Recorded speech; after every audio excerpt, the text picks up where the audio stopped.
Monkey butt, you ready, bud? Are you ready, Freddy? Are you ready? Sorry, I can't pitch you very well. I got to pitch you with 3 fingers and not the whole hand. Yes. All right. Fantastic. We're up. We're happening. Hello, everyone. Welcome to Houston with a Problem. The news is just newsing like crazy. It appears as though we're about to invade or at least bombard Venezuela. We've got F-35 stage. We have a whole bunch of Navy ships offshore. We've blown up 2 boats claiming that one was drug dealers, even though the boat had turned around and was heading back to Venezuela, and the other was terrorists. That happened a couple hours ago. Basically, we're just vaporizing either fishermen off the coast of Venezuela or likely refugees trying to get the hell out of there ahead of what is appearing to be an eventual invasion and or bombardment. The U.S. government has told Maduro to get out of town and told the opposition leader to get ready to go back into Venezuela and become the new president. So yeah, all those folks who are like, Trump never had anything to do with wars. Remember the New York Times article that came out just maybe a week ago about how Trump had a failed mission where he sent SEAL Team 6 into North Korea, and then the mission got botched. So they killed a whole bunch of fishermen and hid their bodies. That was just disclosed last week. This was while Trump was meeting with Kim Jong-un, and we would have had ourselves a war had the mission been successful, I guess. I mean, a lot of people criticize Obama for how many drone strikes he did, and he did a lot of drone strikes. I think it's definitely, you can criticize Obama and Bush for drone strikes. They're very impersonal. They're very questionable as to the intelligence behind the strikes that happen. But no one questions Trump on these because he wasn't at war. In the first 20 months of Trump's presidency, he did twice as many drone strikes as all 8 years of Bush and 8 years of Obama put together. And when that was reported, he made an executive order forbidding the Pentagon from releasing any information on drone strikes after that. So the dude is not anti-war at all. He's just against, wars that help people against invasions like Ukraine. So there's that. Also, what else is happening? Trump, instead of going to the Charlie Kirk Memorial at the Kennedy Center, decided to stay at his golf course. This is after he stroked out on national television. So there's that. I don't know. I've been arguing with Sears Reloaded all day about it was originally the fact that the dude who shot Charlie Kirk was a groiper, and then it devolved into him pushing things about how Russiagate was a hoax, and then not presenting evidence to that. So that's been fun. I love myself a good internet debate. What else is happening? Oh, I broke my pinky. So I get to wear this thing for a few weeks, and it's right, there's a little hairline fracture right above the knuckle, so it should heal pretty quickly, probably in a couple weeks, and it'll be fine.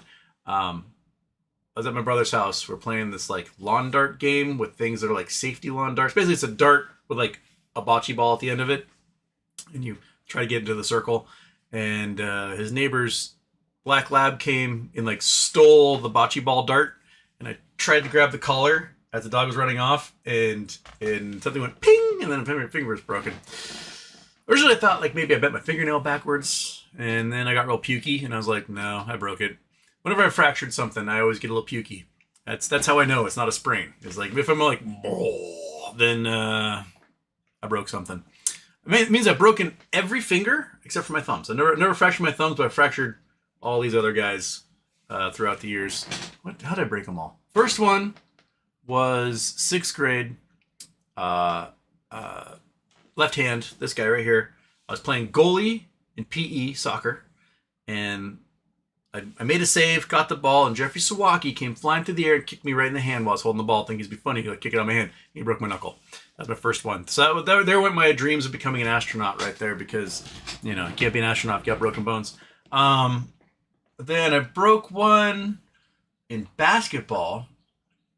PE, also PE. We were playing basketball, and my girlfriend at the time, drove on me, and I was like, triple threat. And she just, shouldered right in my nose and exploded my nose into blood. And so I was standing there with paper towels on my nose and holding it up, and someone's like, dude, look at your hand. And my hand was gigantic, because apparently somewhere in there I must have smacked my hand on something when I got knocked over, and I broke this pinky. I broke, oh man, I can't remember. I think I jammed one on a basketball and broke it. I broke two playing baseball. Well, I guess technically it's four playing baseball, but two different incidents. On my throwing hand, these two knuckles, I broke. Actually, I think it was this knuckle and this knuckle that got broken. The last game of the season, or last practice of the season, was at Lewis and Clark. We decided to have an us versus them type scrimmage, where you were not allowed to play any position you played during the season. So since I'd only pitched, I wasn't allowed to pitch. So they put me in left field, and I was having time of my life running around out there. And I made probably the single greatest catch I will ever make in my life. Long, huge fly ball down the left field line, and I'm running, and I'm running, and I'm running, and I'm running. And I hear the shortstop yelling, plenty of room, plenty of room. So I'm running, and I jumped to catch the ball, and the fence was right here. And I just jammed myself in the fence, and I broke these two knuckles on that one.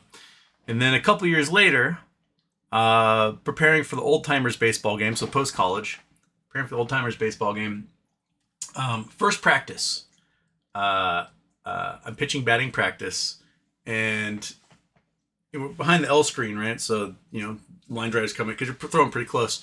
And I ducked behind the L screen, but for some reason my glove was up, and I got a line drive right to the back of this hand and broke these two knuckles right there. That one hurt a lot. Holy smokes, did it get that thing get huge. And then, a month later, when we actually played the game, I actually had to play catcher, with two broken knuckles. That sucked. So, but anyway, yeah. Monkey, got anything? Seen lots of posts and tweets and, Reddit things. All people they're going to cut rates. They're going to cut rates.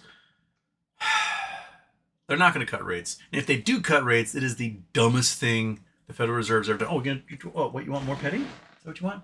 The dumbest thing the Federal Reserve will have ever done in its entire life. The SPY is at all-time highs. Why are you cutting rates? That'd be really dumb. Really, really, really dumb. Remember, September 2019, Trump is pressuring the Fed to make interest rates go negative. He's like, I want them cut even more. And the Fed's like, maybe we just won't raise rates, so we'll keep it really low where it is. And it was it was ridiculous. It was 1.5%, 2%, somewhere around there, something really low. And they kept it that way. Even though things in the market were saying you need to raise rates. Inflation's coming. They're doing way too many stock buybacks. There's a stock bubble, blah, blah, blah. Should probably raise rates and slow this train down a little bit. They didn't. And then what happened? COVID. COVID happened. The stock market drops 37% in 14 days. And in order to save everything, they basically dropped the rates to zero. But there's not much delta for them to drop it. Not like they're going from 6% down to zero. They're going from 1.5% to zero. And so there wasn't enough delta there for them to cut rates and spur investments. So they just print trillions upon trillions of dollars. More money was printed in 2020 than every year of the United States' existence prior to that added together. And then we had what? Giant inflation as soon as the COVID social distancing was done. People were out and about and spending their money again. So we're going to find ourselves in exactly the same spot if they cut rates. If they cut rates while the SPY is at all-time highs and this thing gets juiced even more, and there's a boatload of cash suddenly at all the banks and being lent out, then we're going to see massive inflation, absolutely massive inflation coming. And then we won't have the ability to cut rates to save the economy when the bubble does pop. Earnings are way down, across the board. If you remove stock buybacks from all these companies, earnings would be doing gangbusters. But because they spent all their money on stock buybacks, earnings are like, and they don't have much cushion to survive on because they haven't put anything away. So, yeah, it's just dumb. It's a dumb world we're in, and I don't think the Fed's gonna cut. I think the Fed, if anything, will just remain the same. And then next month, they're gonna cut 25. They're not gonna cut until the SPY really truly seems like it's in correction territory, and that might take end of October for construction to truly slow down, or Q3 reporting showing that things aren't as great as people thought they were in Q2. So those are probably the two things that have to happen. I forgot to put on live chat. Dang it! Gotta put you on live chat. Live chat, multi-stream. There we go. And did I do the intro already? I don't think I did. Let's do that. Boop. 9, 8, 7, 6, 5, 4, 3, 2, 1. Houston, we have a problem.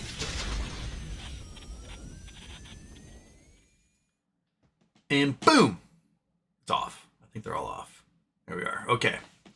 Lyco Crypto. Oh, no. Sorry. Before I can do Lyco Crypto, I think there's a super chat in here. There is. Stephanie L. Super chats. Hi, I got into a mild fender bender a couple weeks ago. My fault. I decided not to go through our insurance, but they haven't sent me any estimates. Is there a time limit for this kind of issue? Thoughts? I don't know. I mean, did you decided not to go through insurance, but did you originally submit things to your insurance?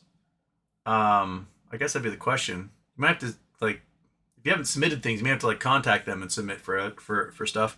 Back in June, I was coming off the ferry boat, and it was really low tide, and so the gangplank for the boat was like this, because the boat's, really far down.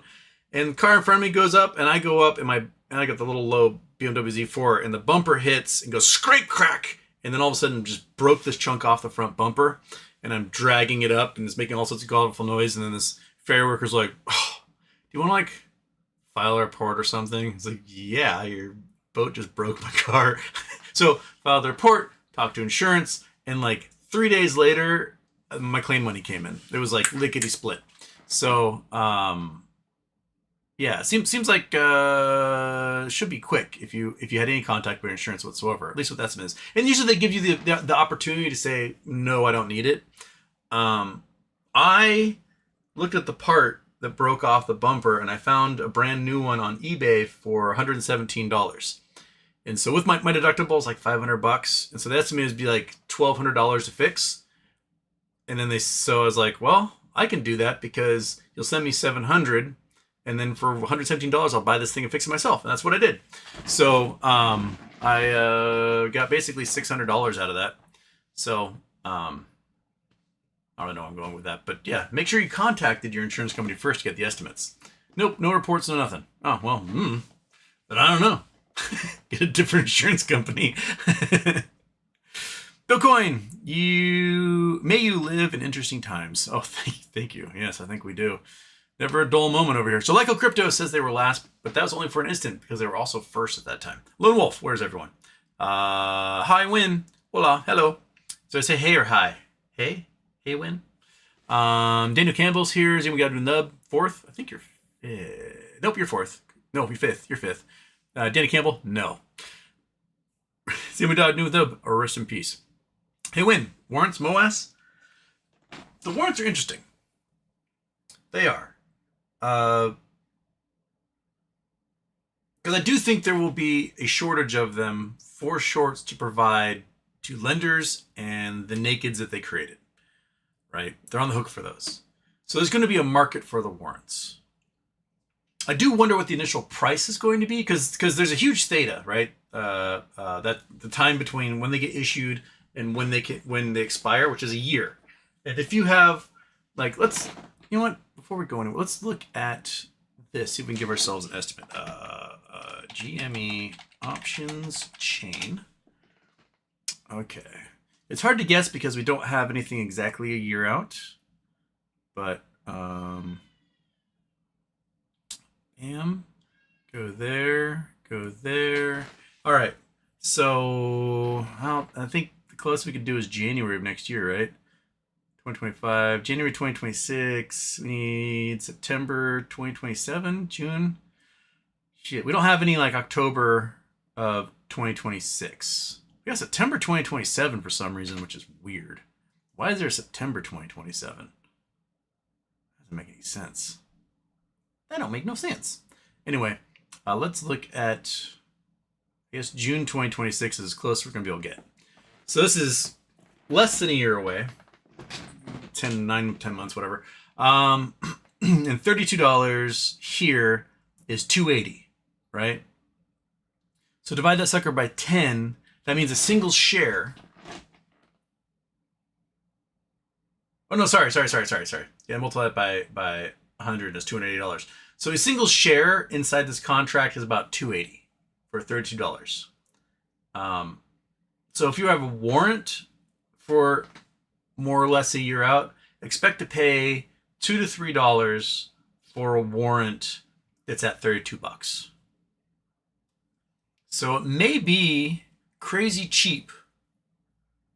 Instead of buying a whole bunch of shares right before the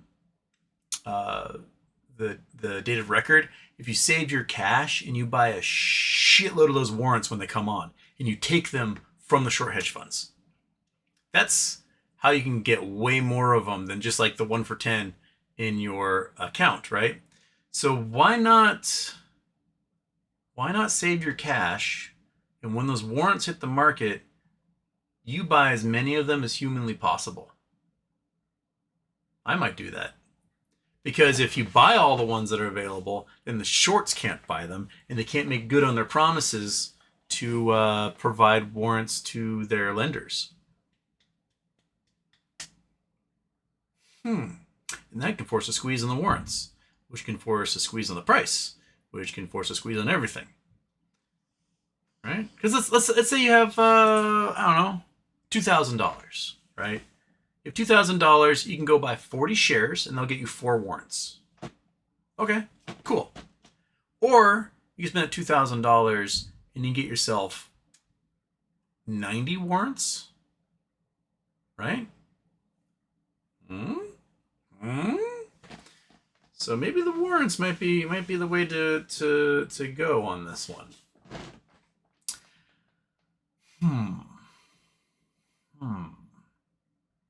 I still like Ross's hypothetical where they distribute the warrants and the next day they announce that all the warrants have been exchanged. That's if the price is at $32, right?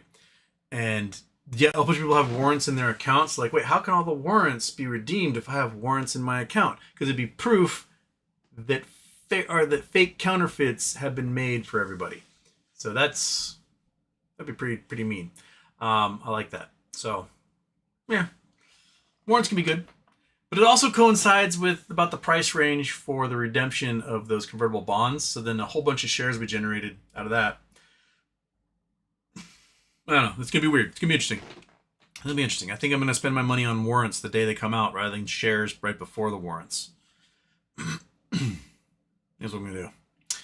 Okay. Dana Campbell's been waiting 84 years for this. Yep. Steph Neal, yo there. Chris Taylor, hey, let's fudging go. Jay Geyser asked long ago, but any thoughts on the Gokeki supervolcano North Pole moving toward it as our magnetic superfield is lowest in 100 years? Perhaps that is why there's supervolcanoes there? I don't think a hotspot volcano is necessarily in relation to the magnetic field itself. I think it's more of that's just where a vent from the mantle is.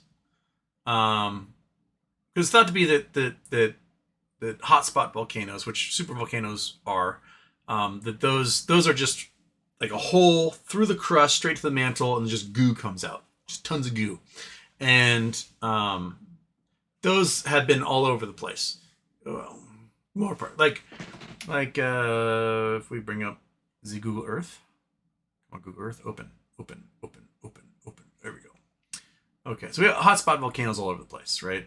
There's the most famous one, probably Hawaii, right? Hawaii is a hotspot volcano in the middle of the ocean. Because it doesn't have any continental rock to go through, it's really ooey, gooey, slippery, slimy. It's oceanic rock. We have Long Valley, California, hotspot volcano, which is, I don't know, somewhere in here, Long Valley. We have, Long Valley is Mono Lake. Long Valley's here. Long Valley's right there.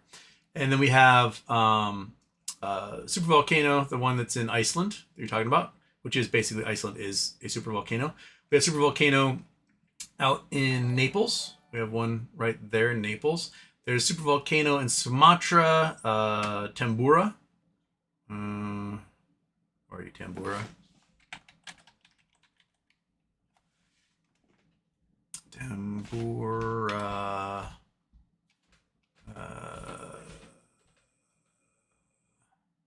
Tambora volcano.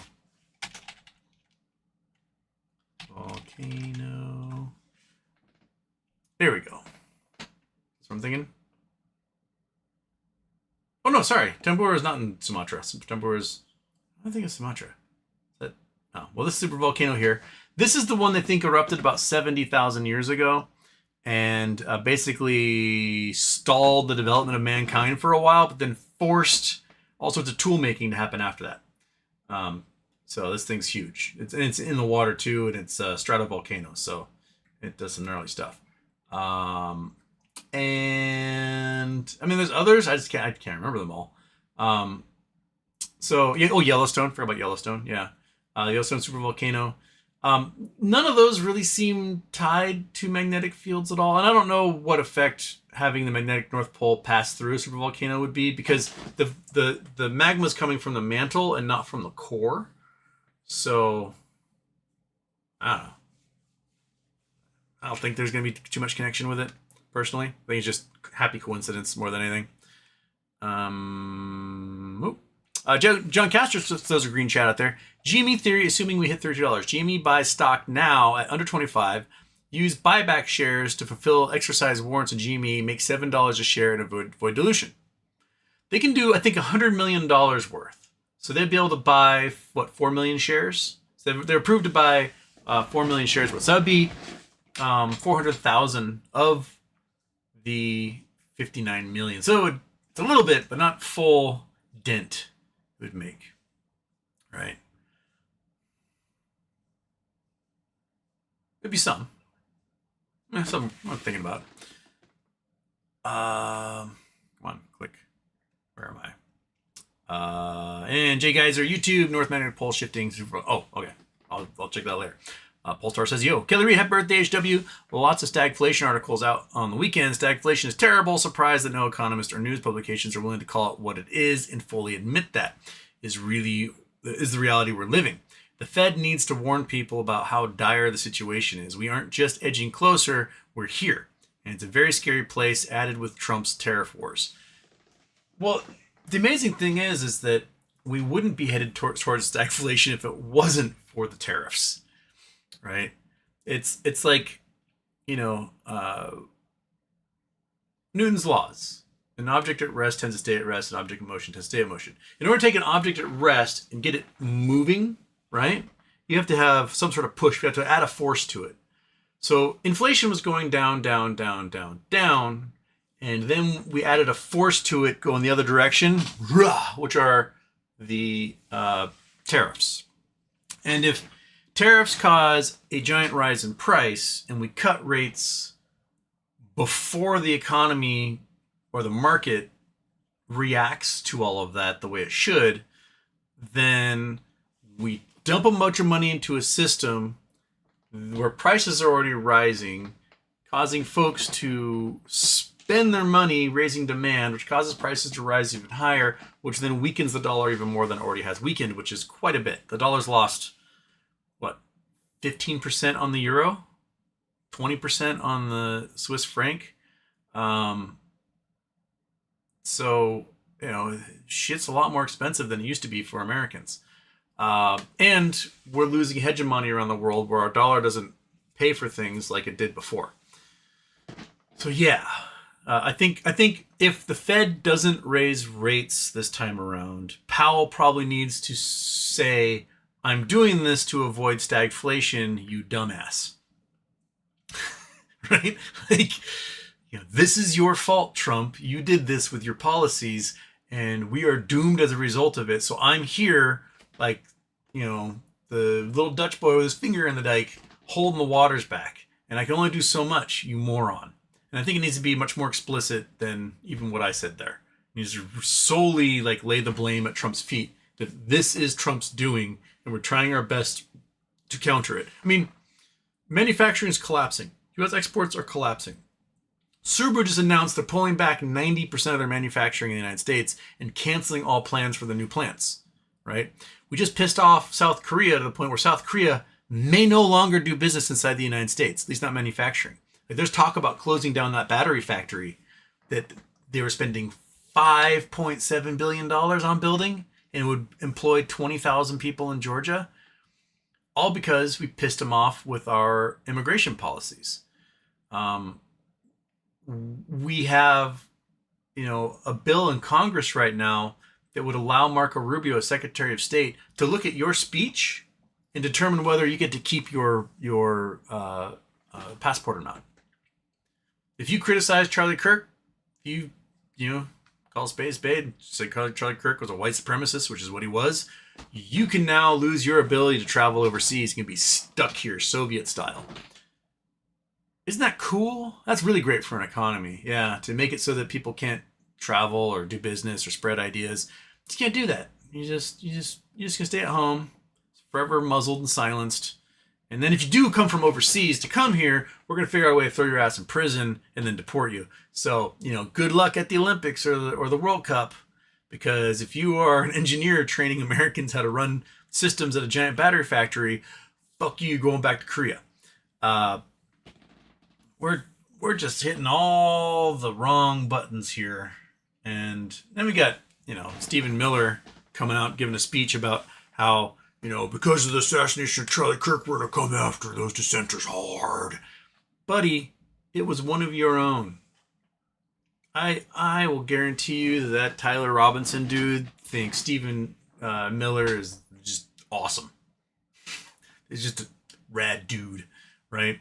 But it's their little Reichstag fire. They're using it as an excuse to do even more authoritarian things, which is just going to bust up the economy even more than it already is.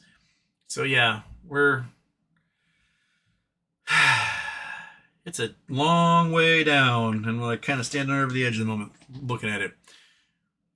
Snort alert. What Houston? Besant said U.S. may extend the tariff pause for another 90 days before the November 10th. Insert Mr. Bean waiting meme here. Yeah, Taco Trump doing it again. China has made it readily apparent that they're not going to negotiate in any way, shape, or form. Right? Why bother negotiating for some sort of tariff deal that's going to suck when you can just not do anything and get the deal you want out of that? So yeah, they're going to keep punting it down the road, and China's going to keep not talking to everybody. How you get, if you're a negotiator, right, you might give one extension. You're like, okay, we'll extend and we'll negotiate this thing, right? But you don't give another extension if there's no talks going on. And why would you give a third extension if there's no talks going on? At this point, all you've done is you trained your opposition to learn that, hey, if we don't do anything, cool, right? So what does China have to gain by continuing talks? They can continue. If you slap the tariffs back on, maybe China will be like, all right, fine, we'll come on the negotiating table. But until then, there's no reason to. You've trained the dog to sit by giving them treats, and now they sit whenever they say treat. It's not all of a sudden you're going to be like, they're going to be not going to sit anymore. So, I know that's probably terrible. A terrible analogy, but, right, you're a dog. You know what I'm talking about. Burp, derpity, burp. Turkish, where's the money, Hustowski? Can you feed monkey butt and fat cat at the same time? What happened with Bebo? I still don't have any monkey butt treats. Shit, I forgot to get those. I got milk at the grocery store. I forgot to get treats. I gotta get monkey butt treats, so I can't feed them right now. And fat cat is somewhere, I don't know where he is. He's running around somewhere. Where's the money? I don't know. Although there's lots of hopium that we'll get our BBY payout before the warrants get issued, and that'd be fantastic. Oh, there's the fat guy. Hear me out the door. One sec. Fatty catty boobalatti coming in. Yeah, there you go. All right. That's at the catso. He's coming. He's coming from the cold. There he is. Yes. Scratch your butt. Scratch your butt. Scratch it so hard. Scratch that butt. Okay. Hazel Houston. BBYQ anything? Tomorrow is a big hearing. There's some creditor who all of a sudden filed a claim today, 2.5 years too late, asking for permission to be added as an administrative claim. And I think the court's probably going to go, no, that's not going to happen. You are a rubby-dubby today. Look at you. You rub master. Just rubbing away, huh? Like a very public bankruptcy of a well-known brand. One of the largest retail bankruptcies the last 25 years. And you suddenly are like, oh, shit. We have an administrative claim. How dumb are your lawyers? The judge is probably going to go, no, on that one. That's all I got. That's all I got. Do you want some of your drugs? And you want drugs. You always want drugs. Because you are an addict. You're going to be a weirdo. Knocking things off the board until I give it to you. Right? There we go.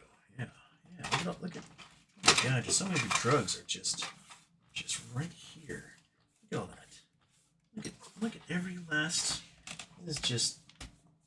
There's like more drugs you've missed than you've actually imbibed. There, get it. Get it. There you go. Nom nom nom nom nom nom. If you breathe all over it, you can't lick it up.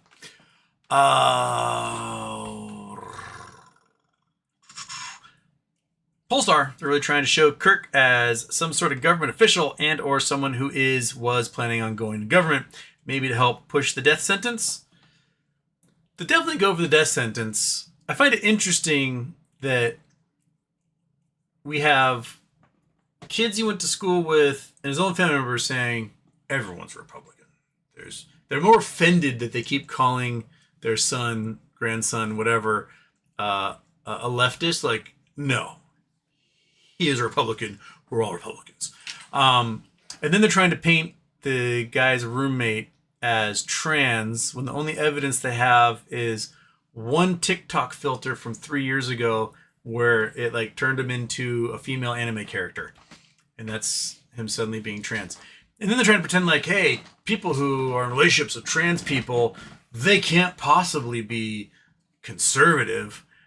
When the leader of the Groypers, Nick Fuentes, has been busted 3 separate times watching gay or trans porn on his live stream. 3 times. So, like, yeah, it's freaky deaky stuff, man. It's in the chats released from the group chat that he was in with his friends on Discord, which we have not seen any of the chats from his other groups, just the friends one. That one, everyone in the group is like, oh my gosh, Charlie Kirk is gone. This is horrible. None of them are like, fuck yeah, get him. You know, Antifa forever. Stop it. Stop it. Stop it. Stop. So, no, don't. You can knock that thing off and it's going to piss me off again. So turn this way. Turn that way. Right there. There you go. Just like that. That's where you need to be. Right there. Right there, you highs. Nope, don't you dare drink my water either. That's my water. There's a lot of rules and conditions to be up here, cat. Consisting of don't knock my magnets off the thing and don't drink my water. Okay? All right. So they're desperately trying to like, oh, he's trans. No, his boyfriend's trans. Trans messaging. Well, there wasn't trans messaging. Oh, it was Antifa messaging, and then it all turns out it's like internet memes from Groyper groups. See, he said, hey, fastest catch, when it's a line from Helldivers 2, which is a kind of a very right-wing video game. And the biggest weapon there was a bomb. And that when you hit that was the catchphrase. And then trying to do the Bella Ciao. Oh, Bella Ciao. Yeah, Bella Ciao was a was a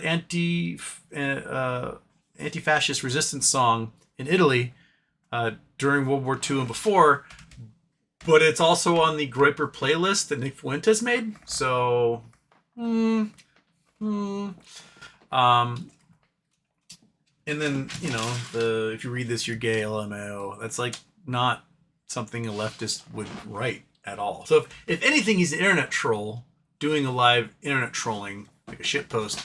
But more likely than not, he's a right-wing Groyper type. Just the fact he's got his little Freedom America Second Amendment shirt that he was wearing that time. So yeah, the FBI is complaining that he's not cooperating with the investigation, and my guess is that the cooperation they want is him saying, "Yeah, I'm totally leftist," and he's not willing to do that. So it's gonna be, yeah. Helldiver 2 is very Heinlein, and Heinlein was very right-wing and proto-fascist for many of his. He did some great sci-fi, but a lot of it was very proto-fascist. At least crypto-fascist in that respect, right, Monkey? Yeah, you want a treat? I don't have a treat for you, so sorry, but it's just the way it is, dude. Nothing. I got nothing. But you were definitely trying to consume my brain right now. Nothing up there. You can look up there all you want. There's nothing there.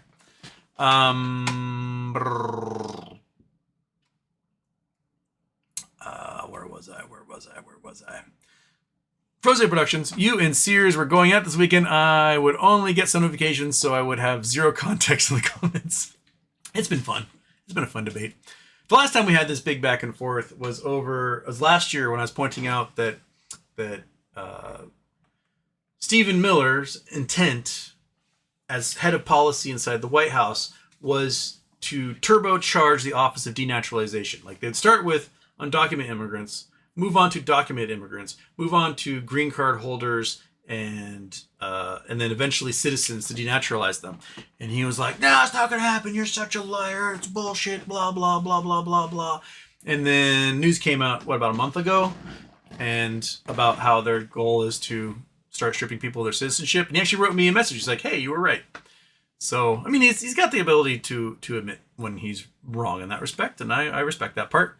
But yeah, I can't predict the future. I just know how assholes work. Assholes are really predictable.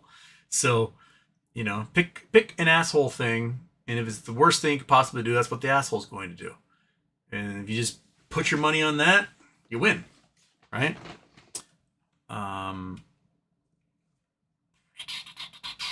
Polestar Elmo is really trying to stoke the fires, and Tesla's still going up.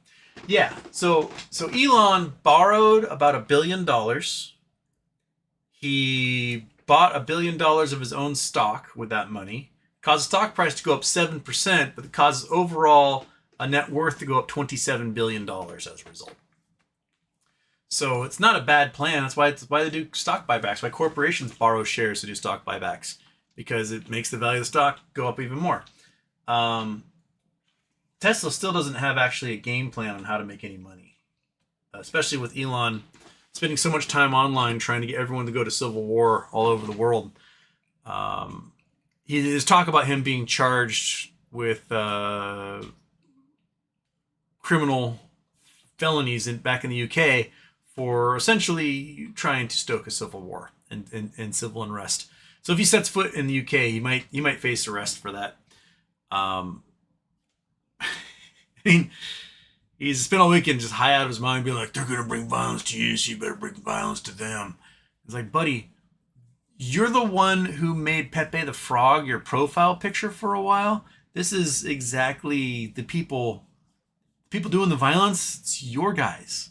It's your feet. They're accelerationists. They're the boogaloo weirdos who want a war because they want to cleanse the world of everything and start over. And this is your crew. This is your folks. So you keep trying to blame other people for it, but the call's coming from inside the house, man. Coming from inside the house, right, you fat turd? Right? Right? It'd be you being like, "We have to stop the thing that keeps putting mice on the front doorstep. I don't know who's doing it, but we better find that guy." Right? "I don't know who it is," says the guy in the hot dog outfit, pointing at the hot dog car. Right? "Oh, better find that guy." Oh, all right. Hazel A, the shooter's parents are trying really hard to paint themselves out. They don't want to be responsible for what they raised. And Miss Kirk is already grifting off her husband's death. Yeah. She, I understand grief. I understand anger. I understand, bargaining. I understand every step along the way. I've experienced it. You've experienced it. We've all experienced it. She went straight to anger, but her anger isn't pointed at the folks who did it. That's the thing that bothers me the most about everything going on, is that it seems fairly evident this dude was a groiper, and everyone's trying to blame Antifa. It was anti-fascist.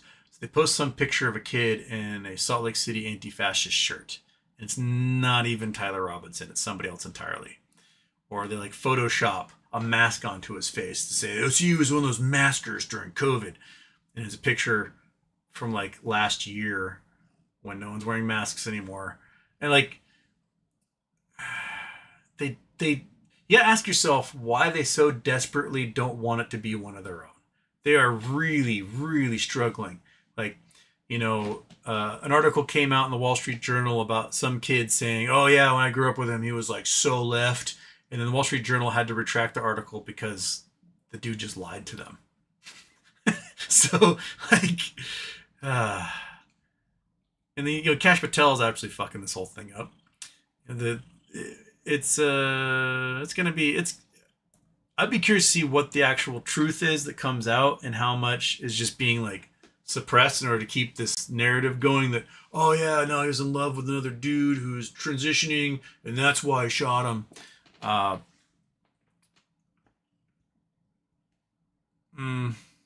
But would he really wear that shirt to go do it? Right? I don't know. All seems very sus. Oh yeah. Oh, yellow fart bucket. Polestar Spy 700 this week.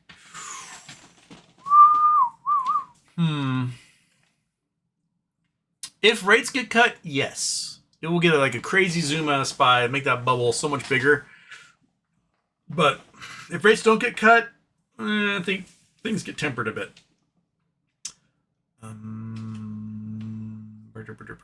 Polestar Grok going in for another lobotomy for being too woke again, and it was speaking negatively versus Kirk.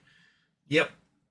There's something you'll notice about all the eulogies of Kirk, is that they don't really have enough video footage of him saying things to piece together for a proper eulogy on any of these networks at all. Because so much of what's recorded is so objectively terrible. And terrible racist, sexist, transphobic, homophobic takes. Every once in a while you'll get some person of color will go up there and agree with Charlie Kirk, and he'll be like, excellent, that's a beautiful child you got there. But if they don't agree with him, he goes racist. Right? Don't you do it. Don't you do it. Just stop it. Just lay down. Be a lay down cat. That's right. So it's hard to paint the picture of a guy. It's hard to compare Martin Luther King with Charlie Kirk, which a lot of people are he's our generation's Martin Luther King. The only thing Martin Luther King and Charlie Kirk have in common is that they're both shot by a white man. That's it. Charlie Kirk quite literally said Martin Luther King was evil. So even Charlie Kirk wouldn't want to compare himself to Martin Luther King because he thought Martin Luther King was a terrible person. He thought the Civil Rights Act was a giant mistake. One of the arguments, the Gish Gallop arguments people like Charlie Kirk use to support their white supremacy is they point things out well, look at black on black crime. Black people are so violent. They represent all this crime. And yeah, you can see in conviction rates, black people are convicted way more than everyone else for crimes, right? We can also look at overturning of convictions, and black people are overturned on convictions way more than anybody else. Way more than white people, way more than any racial demographic. because so often they just get arrested for being black, and then they get absolutely railroaded by the system and sent to prison with zero evidence, and a defense lawyer who's asleep, and a judge who gets kickbacks, and all that crap. The better correlation you can do is, rather than look at racial demographics for crime, look at socioeconomic demographics for crime. Poor on poor crime is a higher rate than black on black crime. You can look at West Virginia, and the crime rates in West Virginia are as high as anywhere else where it's out of control in the United States of America, and they're only 3% black. It is the whitest state in the United States, and they got a whole bunch of crime. Why? Because they're poor as shit, right? So if you are Appalachian, if you are African American from the American South, right? You have hundreds of years of being maligned and subjugated, right? Being pushed to the edges, and the laws and the powers are against you. So what are you left with? Crime. But if you look at wealthy neighborhoods, you can look at wealthy neighborhoods around Atlanta that are majority black. They don't have crime. Why? Because poverty is not an issue. Crime is a result of poverty most of the time. At least violent crime, right? And petty crime. I'm not talking about like white collar crap, because a lot of people live in those wealthy communities probably do all sorts of white collar crime. But petty crime and violent crime is a result of poverty. And if you are going to blame folks for their own poverty, then you're just a shitbag in the end. You know, we have gigantic wealth disparity in this country. And what you have is a whole bunch of rich assholes pointing to the poor people and go, it's their fault. When they don't control shit. The rich assholes control shit. So if you want to blame the poor people for being poor, maybe you should take some credit for the fact that they're so poor. Right? I mean, we have Sherman Williams posted, a $3 billion profit and just cut off 401k matching for their employees. What the fuck's that all about? Right? That's stupid. You obviously have plenty of money. Your stock price is like $360 a share. What? ¿Por qué? Well, there you go. That's why I think if we're going to have these private companies in this country, and I'm totally like tangenting like I always do, but if you're going to have private corporations do business in America, and their only responsibilities to their shareholders and not at all to customers or employees, right? Or the environment or the nation as a whole, you have to put some safeguards in there. And so I would put safeguards in that seem like they'd be pretty easy to just do, and then you wouldn't have to worry about them anymore. Safeguard number 1. Every employee must earn a living wage. Done. No more like worrying about $7 an hour minimum wage. If they can't afford the average 1-bedroom or 2-bedroom in your community on a full-time salary, you have to pay them more. That's just it. Boom. Easy peasy.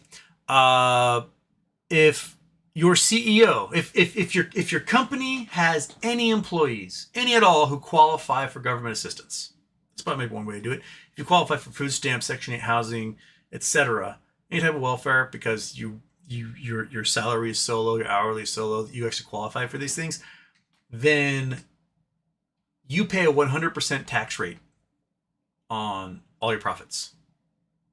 If you're Walmart and you have 1.5 million employees who all qualify for government assistance, Walmart, you don't get to send any dividends out to your shareholders, and you have to pay 100% taxes on all your profits. And no company can pay an executive more than, 30 times the lowest paid employee.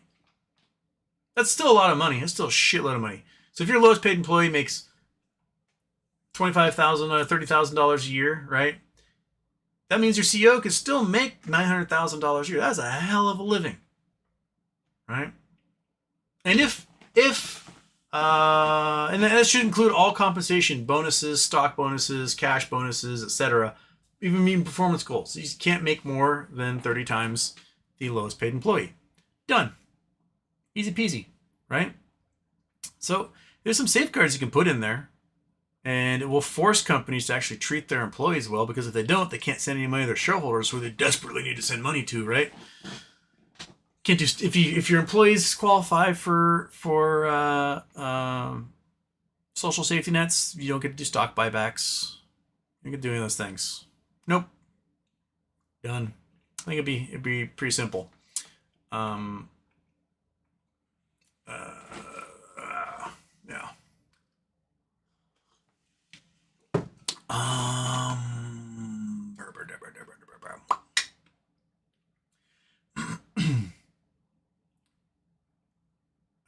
First day of Russia this summer, Russia lost over 200,000 soldiers, 5 battalions of armor, not counting its artillery. That gained them a third of 1% of Ukraine's soil. What a waste of human life for one ego. Yeah, and there's actually a double cauldron going on in Russia, which could have tens of thousands, if not more, troops surrounded. So Russia did this invasion. They got a little finger in, and they bragged about, oh, we got these guys in there. We got, this many tens of thousands of soldiers in there. And then they got surrounded because there wasn't a follow-up group.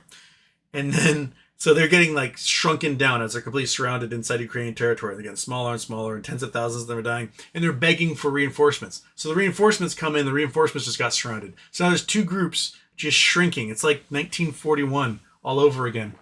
So Russia lost, I don't know, probably 100,000 troops in those two cauldrons that just got formed. And well, the Russians' response, they posted a video about 2 new Su-34s that got delivered. And in the video, you can tell that they're old ones that just got painted because there's like welds and patches and dents that like welded over and like tries to be smoothed out. They just got repainted. Yeah, Russia is in some big trouble. So let me go back to Google Earth here. Got big old Russia here. Most of the oil infrastructure is basically Kazakhstan, Kazakhstan west. So out here west is most of the oil infrastructure. Ukraine has struck, what is it, like 23 of 40 refineries at this point. Basically cut the ability of Russia to produce refined gasoline by between 25 and 40%. This is causing shortages across the country just in time for winter, when a lot of these petroleum products need to be used to like heat homes and cook food and whatnot. And Ukraine has not stopped. Their sabotage and their drones can, and now their missiles can penetrate so far into Russia. They're basically attacking the pipelines, attacking the fuel depots, and they're attacking the refineries. And there's some estimates that Russia has about 50 days if these barrages continue before they can no longer get fuel to their troops and to their population. Which means they also probably won't be able to export much either. The stuff out like Sakhalin and out here on the shelf, the big rigs out here, these things can probably still export stuff, but it won't be refined, and it'll still be like that shadow fleet. So it's going to be rough for them at the moment. I'm curious to see if Ukraine can keep up the barrage that they're doing on these refineries, and it'll really, really, really cripple Russia heading into winter. So keep your eye on that one.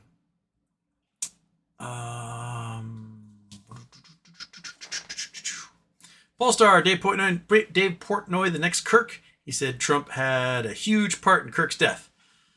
I don't know if anyone actually cares enough about Dave Portnoy to do anything. The only time I ever saw Dave Portnoy do anything interesting was a clip from his like one bite or one slice pizza review or whatever at some pizza restaurant in Manhattan, where just all sorts of craziness with homeless people is going on up front. He's just desperately trying to make his review, but the homeless people won't stop bothering him. And that was the only time I ever found him interesting. So I don't know. Great Knowles, Houston. Can you game theory what it'll be like when the day comes and we open our brokerage accounts and see our BBYQ back in our accounts? Happy birthday. I will never stop saying that. Well, it depends, right? Because it wouldn't be BBYQ. It would be the shares of whatever company supposedly acquired them. In our case, we're kind of thinking it's GME or GME related, right? So we open our accounts. For myself, I'd see like 15,000 plus GME shares in there. I'd be like, woo, I'm rich, right? Plus, the idea is cash too. Cash to me is almost more important than the shares would be. The shares are nice. That adds to your bowl of Wheaties there. But the cash is where I'd be able to capitalize the most. And if it's, a couple bucks a share, all right, well, that takes care of some student loans and whatever. I have a feeling that if there's a cash payout as a result of the waterfall, it'd be significantly more than that. Because if they're giving us shares, that means they're probably giving shares to the Class 6 people rather than cash, which means the cash would go to the shareholders. And so I'd hope it would be many tens, if not hundreds of dollars a share. If it's $100 a share, then, I got 1.5 million to play with. Pretty much tax-free instantly. Don't do it. And, I'll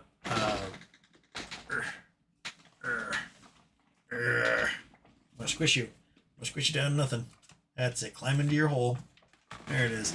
So if you have $1.5 million to play with, well, and everyone, a lot of people are going to be taking that money and buying GME shares, buying GME calls, buying GME warrants, etc. with that cash.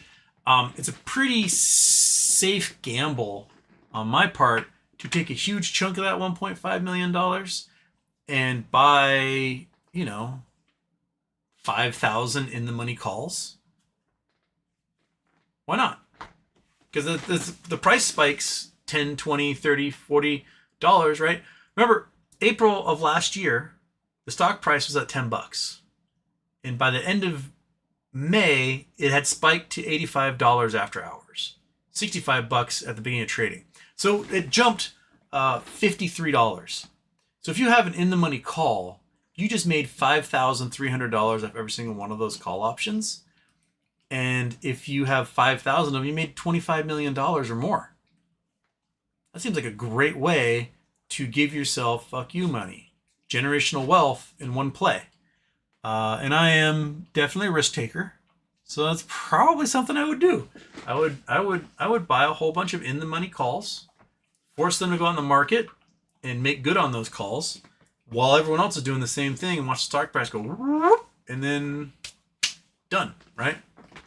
So it's kind of what I'm thinking. And I think a lot of people are thinking the same thing. I'm sure people take some of that cash and they pay off their credit cards and whatnot, just get that over with. But you'll still have a shitload left over if there's a payout of $100 a share. And there's people that are still hoping it's going to be like $1,000 a share and whatnot. I don't think it will be that high. I think 100 is pretty reasonable for like the hopium on that. If they can make it coincide with like Sears doing the same thing, that'd be fantastic too. Well, until then, Michael Harrow assassinate being a great for a drink to another Martinelli's.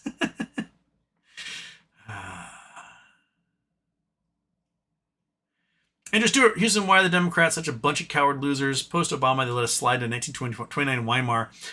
Didn't fight for SCOTUS norms, J6, USAID, or saving NPR, PBS. We need better. They're a bunch of giant pussies because they always want to take the high road. They want to like live as this like example for everyone else to look at and go, oh, they did it the right way, right?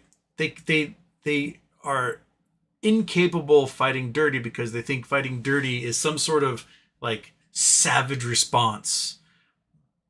But fighting dirty is a matter of survival. If you are being attacked by a group of people on the street, right? Do you just lay there and say, I'll take it?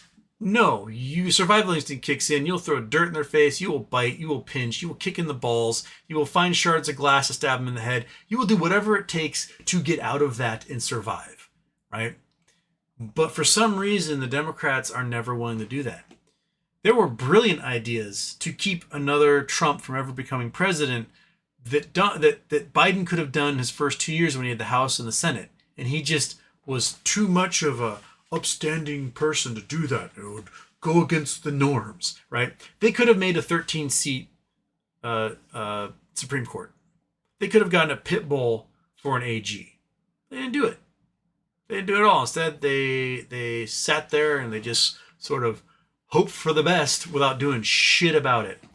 And I sincerely hope that the younger generations who will come into leadership have taken that inaction as a lesson and promised themselves they'll never be that much of a giant poos again. Seriously, just Democratic leadership are weenies, 100% weenies, and they should be tarred and feathered and sent adrift, and have a new generation of people who aren't going to take shit get in there. Fighting for what's right is more important than fighting the right way. I don't think there truly is a right way to fight when it comes to the future of several 100 million people and their way of life. You can't negotiate with a rabid dog. You can only put it down. You can't negotiate with authoritarians and fascists. You can only carpet bomb them out of existence. You can only just stuff them back under the rock they came under at best. Because if you give them any legitimization, you give them any leeway, they will take over and they will kill everyone. And that's what they do. So, all right. I gotta get going. I'll see you guys tomorrow about the same time, and let's rock and roll. Okay? Okay. Normal intro. Bam. Yeah, this fat cat.